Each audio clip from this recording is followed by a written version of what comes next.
All right, what is going on, everybody? How is everybody doing today? We had the MLB draft last night get underway. We know every single first round pick so far in the 2025 class, and I wanted to react to some draft grades that Yahoo Sports did where they graded every single first round pick. So shout out to Dan Tracy of Yahoo Sports. Obviously, there's so much that goes into the MLB draft, and out of every single professional sport, I really can't say too much for hockey, but definitely more so than the NFL and the NBA. It is way more chaotic and unpredictable in the MLB draft because there are just so many players, there's so many rounds, and there's so much different positional value, as well as the slot bonus, because that could change so much in the MLB draft because a player that you think is going to go 1-1 may not go to the small market team, and they may underslot a player so they have more money to use in rounds 2, 3, and onwards. We've seen that over the last few drafts be more on display. And this year, we had a team picking number 1 in the Washington Nationals. We had a team picking 4 in the Colorado Rockies that will not have first round picks, or at least top 10 picks, I should say,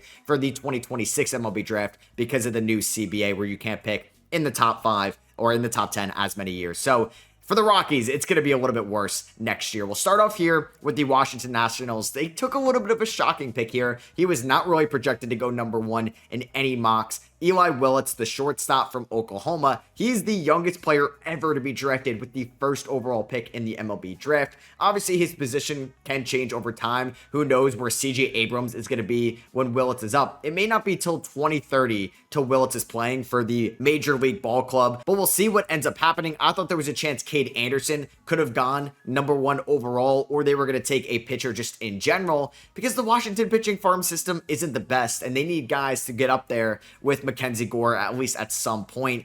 They mentioned here it's a C+ grade, so a little bit lower. Obviously, there's an underslot value there at the time. But yeah, the Nats franchise have been in an interesting situation. They got a great haul for Juan Soto, something you desperately needed when you're trading a generational player like Juan Soto. Mackenzie Gore has worked out at the major league level. CJ Abrams has worked out at the major league level. And honestly, the way James Wood has been playing, that alone could make the Juan Soto trade okay in the long run. So we'll see where this team ends up going. They just fired the general manager. They just fired their manager as well. So we'll see what ends up happening in DC. There's definitely some risk here. So we'll see what ends up happening with Willits, who is just 17.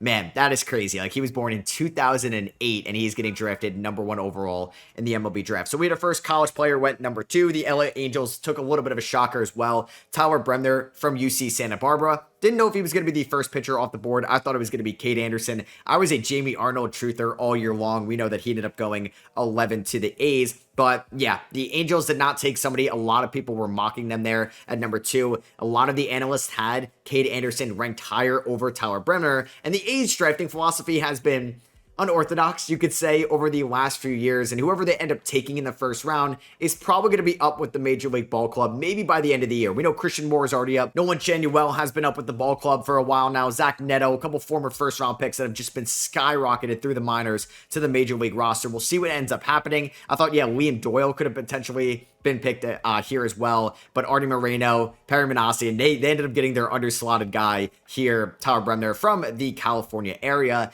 And I think the Seattle Mariners, man, who have one of the best pitching staffs in baseball. Who knows how much longer Luis Castillo is going to be there, but Brian Wu, Bryce Miller, Logan Gilbert, George Kirby, and for now, Luis Castillo, that is one of the best pitching departments in all of baseball. It's up there with the Philadelphia Phillies and some other teams. And yeah, they give this grade an A. I mean, this is somebody that was mocked to go number 1, ends up going number 3 to Seattle, who got great luck last year in the draft lottery to be picking here at number 3. And they end up getting Kade Anderson, who has a super high floor in this draft. Everything you read about him, he's just an absolute gamer. And he could be that frontline starter for them, as they mentioned here in the article. We'll see how fast he goes up that pitching development in Seattle. Sometimes they could be a little bit more patient with their guys, but this could really be another just loaded piece to a already stacked rotation for the long term. I know Emerson Hancock hasn't really worked out a ton for this team, so maybe Kade Anderson is just going to be that 5th guy in the 2026 rotation at one point, given how well he pitches in the minors right away. Because I don't know if he'll be up in the next calendar year, but maybe it's a little bit of a Chase Burns type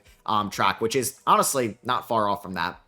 Here's a player that I thought could have gone number one as well. That was kind of mock number one for a while. Ethan Holiday from Stillwater as well in Oklahoma. Shout out to Oklahoma having 2 top 4 picks out of their high schools. This pick gets an A. I mean, this is really good value. It's also kind of dope that Matt Holiday, the father of Ethan Holiday, played for the Colorado Rockies. He had some of his best years in Major League Baseball in Colorado. And honestly, getting Charlie Condon last year, Ethan Holiday this year, could that be the left side of the infield for the Rockies for years to come? You still have Ezequiel Tovar. You'd like to see a little bit more out of him. Who knows with Abdel Amador right now? I mean, Condon may end up not being a third baseman. He could be a corner outfielder as well, but we're just getting guys that can rake. We may not see Ethan Holiday till the 2028 season up in the major leagues, but we'll see if he's anything like his older brother, Jackson Holiday, who ended up going number 1 overall to the Baltimore Orioles. Was a little bit of a crazy pick at the time. A lot of people thought it could have ended up being somebody like a Drew Jones, who went number 2 to the Arizona Diamondbacks, and Jackson Holiday has definitely been worth the number 1 overall pick for the Orioles so far. We'll see if it's going to be the same thing for Ethan Holiday over there in Colorado.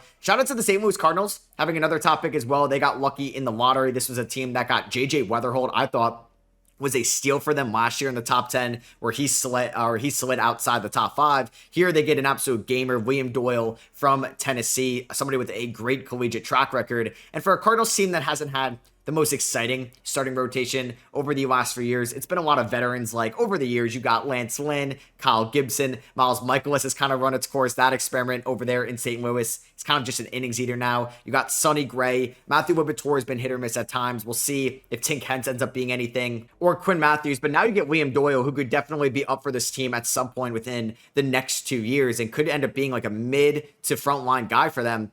They gave this grade an A-. Seth Hernandez, the high school pitcher out of Corona, California, ends up going number 6 here to the Pittsburgh Pirates. He's somebody that is 19 years old in high school. Very interesting, right? But yeah, the Pirates definitely needed, I don't know. I was going to say they definitely need a pitcher, but probably not, right? They probably need more bats because you have Paul Skeens, one of the best pitchers on the planet, maybe the best pitcher on the planet. You got Mike Burrows, you got Bubba Chandler and Mitch Keller and Jared Jones when he could be healthy full-time going forward. So they do have a lot of depth, right, in their starting rotation. Could they have taken Arquette from Oregon State, who went 1 pick later to Miami? Maybe. So we'll see. These high school pitchers can be very volatile, so we'll see what Hernandez ends up being. Could he be like a Jackson Jobe 2.0, who also has Tommy John right now, when he was drafted out of high school to the Detroit Tigers? We have Avia Arquette from Oregon State going here to the Miami Marlins. I think this is a very exciting pick, definitely more exciting than like a PJ Merlando pick from a couple years ago.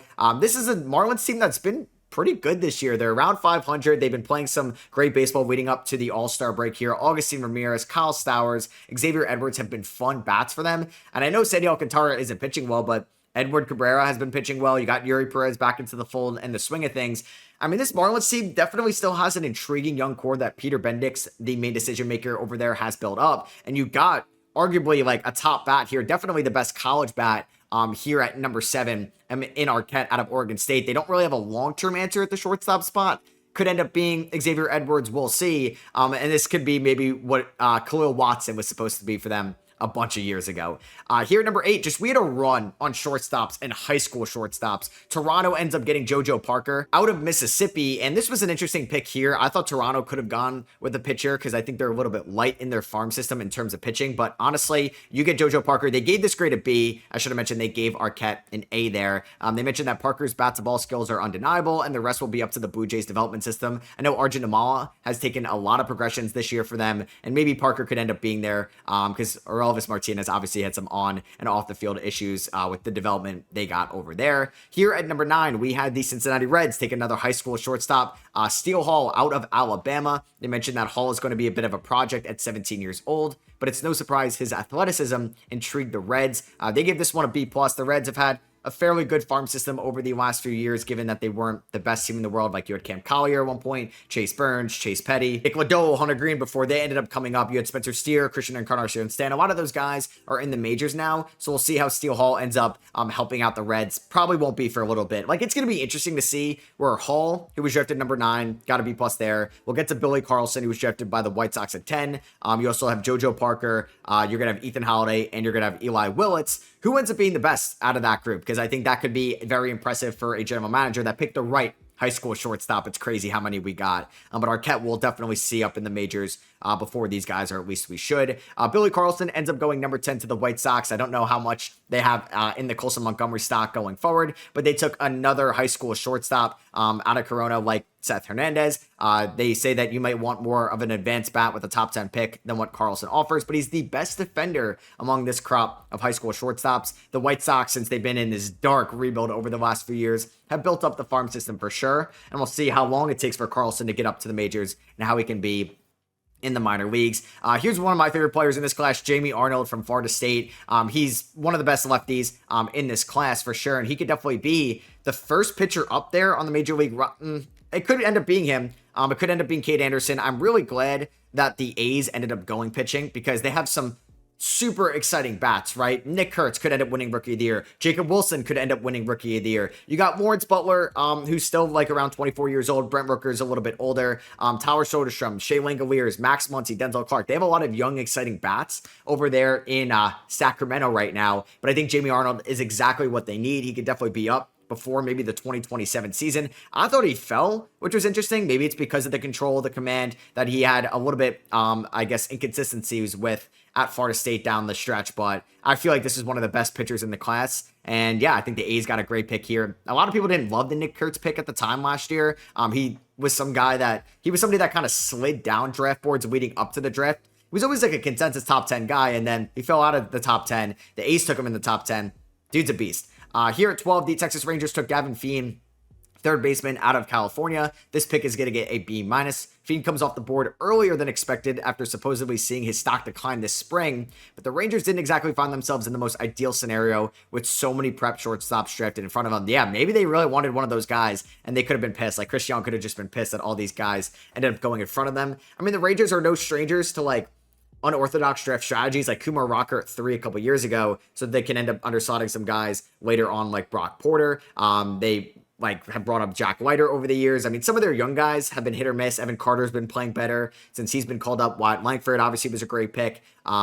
I mean, starting pitching could have used definitely some work as well. Like over the years, somebody like Cole Winn hasn't worked out too much. So I thought maybe they could have gone with the pitcher there. But you know what? We'll see how Feen works out. Just a lot of high school bats. I mean, it wasn't really known to be like a top, or the top picks in the draft were like blue chippers like we've seen in the past, like maybe more so last year, and obviously like the Jackson Holiday year, and there was Dylan Cruz and Paul Skeens at the time. So we had back-to-back Gavins here. We had Gavin Killen go to the San Francisco Giants here at 13, the first pick in the Buster Posey era in the first round, the second baseman out of Tennessee. Killen arrived at Tennessee from Louisville and just hit, posting an OPS north of a 1.1 in his only season with the Volunteers. Something the Giants could definitely look for long-term. They obviously signed Willie Adames to be their shortstop long-term. I mean, who knows what Rafi Devers is going to be for them long-term. DH, first base, a little bit of third, because you obviously have Matt Chapman at the hot corner as well. Maybe this will fill out their infield, and they went college, so he'll be a little bit more MLB ready quicker than some of the high school guys, and which the Rays took here at 14. Just a lot of shortstops out of high school, man. Daniel Pierce out of Georgia. This pick gets an A-. Pierce is an ideal Rays type of pick because of how moldable he is. Power is not a major strength for Pierce, and he might never be, but he brings excellent speed to the table and is one of the most athletic players in the first round range, and you got to trust what the Rays have done over the last few years, because Eric Neander is one of the brightest minds in baseball, and a lot of people, including me, were not very high on the Rays going into this year, and they've been exceeding expectations. Kyson Witherspoon ends up getting drafted, the right-hander out of Oklahoma. I know his brother also got drafted, which is super dope here. The Red Sox having their pick at 15, they didn't have to give up like any comps pick for the players they signed last offseason. They gutted, not like completely gutted, but they traded away Braden Montgomery, Kyle Teal, and some others in the Garrett Crochet trade. They would make that trade again the way Crochet has been pitching this year. And they've called up a lot of their young guys like Campbell, who's been up and down. Marcelo Meyer's been up recently. Roman Anthony got called up recently as well over the last month. And now you add Kyson Witherspoon. Team definitely needs some starting pitching depth. Like Giolito has been pitching very great lately. You have Brian Bayo, who's kind of been up and down, but had a great start the other day. And you get a pitcher that could be up for you at one point. If he's just a good 4-3, it's exactly what they need going forward, because you have your ace for the next decade in Garrett Crochet, as long as his arm holds up. Minnesota here at 16 took Merrick Houston from Wake Forest, a college-ready shortstop. They're going to give this grade, or this pick here, a B+. Houston is coming off a stellar year at Wake Forest, matching improved power with terrific defense. And that's that could be something Minnesota needs. I know Correa just had an injury that happened recently, and he's obviously not super young anymore. Royce Lewis hasn't been great so far this year. I mean, the Twins, I thought were going to be a little bit better than what they've been performing with as of late. We'll see if they're going to be sellers at the deadline. I think they're an interesting team going to like more of the MLB team. What are they going to do with Johan Duran? What are they going to do with Joe Ryan? It'll be interesting to follow. Chicago ended up taking Ethan Conrad out of Wake Forest. They're giving this pick a B-. Conrad transferred out from Marist. Shout out Marist. Before the 2025 season, and saw his only season at Wake Forest cut short by injury, so the sample size against high-level competition is small, but he raked with the Demon Deacons. He batted .372. We know the Cubs have a great outfield right now with PCA, with Ian Happ. You have Kyle Tucker, who's a pending free agent, so we'll see. I don't know. This team has not called up Owen Casey. There's obviously not a great spot for him right now with how loaded their outfield is. Kevin Alcantara, you have Brennan Davis from a few years ago, right, where he was a top prospect. He never made it to the majors at a consistent level. So we'll see how Conrad ends up for Chicago. As the Diamondbacks took Casey Cunningham here, the middle infielder out of Johnson High School in Texas. They're giving this a A-. The Diamondbacks weren't in position to select one of the premier high school shortstops, but they are getting a player who knows how to make contact with the ball better than most prep prospects in this draft. Cunningham's small frame might limit how much power he can hit for, but the Diamondbacks have gotten the most out of a player with a similar stature in Corbin Carroll. Diamondbacks also another fascinating team at the deadline. Are they going to trade Kelly? Are they going to trade Gallen? Are they going to trade a Shelby Miller if he's healthy? Are they going to trade away a Naylor or a Suarez or one of those guys? And we'll see Cunningham if he could end up, like, I don't know. This prep class is going to be so fascinating to look on in like 5 to 10 years from now to see who ends up being the best ones. Irish here, catcher / outfielder from Auburn. The Baltimore Orioles are getting an A for this pick. I thought they were going to take Jace Laviette. They were mocked to him a ton, and Laviette was somebody I was super high on. I have him in my Dynasty Fantasy Baseball League. I drafted him going into this year at A&M, where he had talks of going 1-1, and guys that draft, or guys that get, well, I could talk about more about Jace later. They talk about Ike Irish's bat that there's not a lot to complain about, as many expected him to come off the board in the top half of the first round. I mean, the Orioles have done well drafting outfielders. Like, I know they traded Kyle Stowers, but they drafted him. You have Enrique Bradfield. You have Colton Cowser. Heston Kjerstad obviously hasn't really done too much in the majors so far. So we'll see how quick Ike Irish gets up and if Mike Elias cooked yet again. Andrew Fisher ends up going the corner infielder from Tennessee to the Milwaukee Brewers, another volunteer drafted in the first round. They mentioned it may be Ted early, but if you want to talk about some of the more smart teams and organizations in the Major League Baseball, the Milwaukee Brewers are up there. You definitely want to trust what Matt Arnold has done, and obviously David Stearns has built up that team before he ended up signing with the Mets and leaving them, but I trust this pick if it's the Milwaukee Brewers, even though it may be a reach. Xavier Nayins here, I think, went a little bit later than people expected. He goes to the Astros here. He gets an A- for this pick out of Mount Vernon in Washington.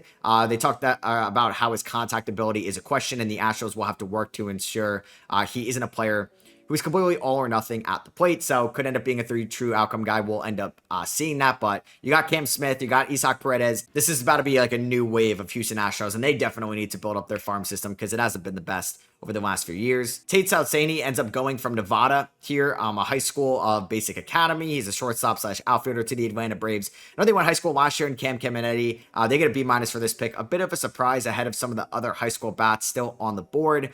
He's got impressive athleticism and a surprising amount of power in his swing for somebody at 5'11". I mean, the Braves, they could also be a major seller this year at the deadline, and a lot of their bats they've invested in, like Ozzy Albies, Michael Harris, they haven't hit the ball too well this year. The Royals end up going Sean Gamble here, second baseman, outfielders out of IMG Academy. They're giving this pick a B+. The Royals love to gamble on high school bats, pun intended, and Gamble doesn't have any obvious holes in his profile. They do have a solid farm system over the last few years. Obviously, they hit on the Jack Caglione pick, it looks like. He still needs to be a little bit more consistent in the majors. And the Royals, I mean, picking pretty late here at 23, given the year they had last year, going to the ALDS. Probably going to be picking a little bit higher next year. Jordan Yost, another shortstop high schooler, goes 24 to the Detroit Tigers. You got to trust what Scott Harris has done with this team, and they're one of the best teams in baseball. And they mentioned, though, it's a significant risk by the Tigers, as Yost was a late bloomer who wasn't even considered much of an MLB prospect until earlier this year. An athletic player who improved as a hitter as he added to his very slight frame this year. I mean, Kevin McGonigal looks like a great middle infielder coming up for them. Riley Green is breaking out fully this year. They got Max Clark on the way. I mean, the Tigers, and like Torkelson and Mize, these former number 1 overall picks can just be something for them, like just long term. This Tigers team could be here to stay. Chris Schoolcraft, who ends up going 25 to the Padres. He was one of the more intriguing pitchers in this draft. Schoolcraft stands at 6'8" with a 97 mile per hour fastball, so he already has the frame and the velocity every team would want in a first round prep pitcher. The rest will be up to the Padres development system. I mean, this is a team that traded away Robbie Snelling. I mean, Dylan Lesko maybe hasn't been the best for them since drafting him, but you got to trust AJ Preller in terms of drafting players over time. Gage Wood, who obviously ended up throwing that no-hitter, a 19 strikeout no-hitter in the college baseball playoffs, and he did it in Omaha. I mean, it was sick. It was so much fun to watch. He goes to the Phillies here at 26. His raw numbers entering the College World Series were suspect, but his peripherals indicated better results were coming, and they ended up happening. So they kind of mentioned that a bullpen addition in the near future. Let's see if he actually ends up getting called up, because I know Job ended up pitching for the Tigers. I mean, it's way different than that. So we'll see if he ends up being a bullpen arm for the Phillies on the stretch. Here's where Jace Laviette goes, and I know it's not common for somebody that bats under 300 to go in the first round. His strikeout percentage went from like a 24 to a 25 from last year at A&M to this year. He was a projected number 1 overall pick going into the year, and I know the contact was down a little bit, a lot of whiffs. But Cleveland is a smart drafting team as well, it feels like. I don't know if he's going to end up just being a George Valera 2.0. I mean, Chase DeLauder looks like he could be good if he could just stay healthy for them, but we'll see. Because if Laviette could just cut down on the whiff and the chase, he could end up being a top 10 hitter in this class. And I really like him going to Cleveland. Kansas City gets another first rounder here. They took Josh Hammond, third baseman out of a high school in North Carolina, and they just took another shot on a high schooler. So they ended up taking Seth Gamble earlier at 23, and they go with Josh Hammond here at 28. So some guys that may not be up. I mean, pretty sure Blake Mitchell came out of high school. Bobby Witt was selected out of high school. It's something they do. Arizona ends up getting Patrick Forbes here at 29. I believe this was a comp pick for maybe Corbin Burns or around there, or yeah, because this is their second first round pick. The Diamondbacks needed to come out of the early part of the stretch with some kind of addition to their organizational pitching depth, and they get Forbes out of Louisville. This is a team that had such a good rotation on paper going into this year. Corbin Burns, one of the best pitchers in the game. Zach Allen, maybe one of the more underrated pitchers in the game. Merrill Kelly, you had the depth of Jordan Montgomery at least, Eduardo Rodriguez, Brandon Fodden. This year has been such a disaster with Corbin Burns getting Tommy John. I mean, Rodriguez hasn't pitched great. Montgomery was out for the year, basically. Zach Allen's been abysmal for this team, and they may end up trading some of them as well. Caden Bodine, the catcher, ends up wrapping out pick 30 here to the Baltimore Orioles. They give this pick a D out of Coastal Carolina. Damn. Bodine rose into the first round conversation during Coastal Carolina's run to the College World Series, but his strong bat-to-ball skills are the only surefire tool in his arsenal. We'll see what Michael Wise ends up doing. I know they had a ton of comp picks as well. They made a trade recently with the Raves. They took Aloy, a shortstop out of Arkansas. They like this pick a little bit more, giving it an A. I mean, Baltimore had a lot of picks here.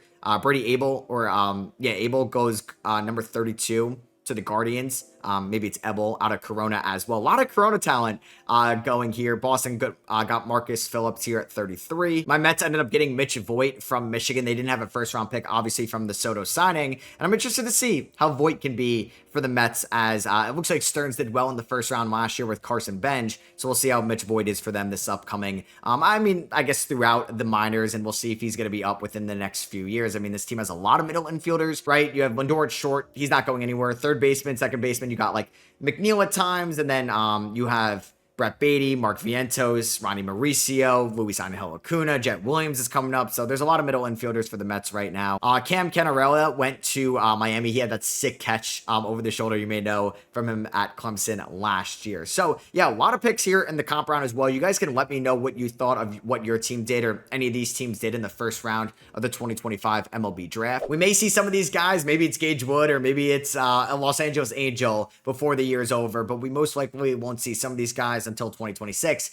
and especially for the high schoolers, we may not see them until 27, 8, 9, and 30. So let me know what you guys think down below. Drop a thumbs up if you guys did enjoy this draft video. Shout out to Yahoo for making this article and the draft grades as well to help out some guys that aren't really fully in depth into college baseball, especially high school baseball as well, because the MLB draft is definitely one of a kind. I hope you guys did enjoy, and I'll catch you guys in the next one. Peace.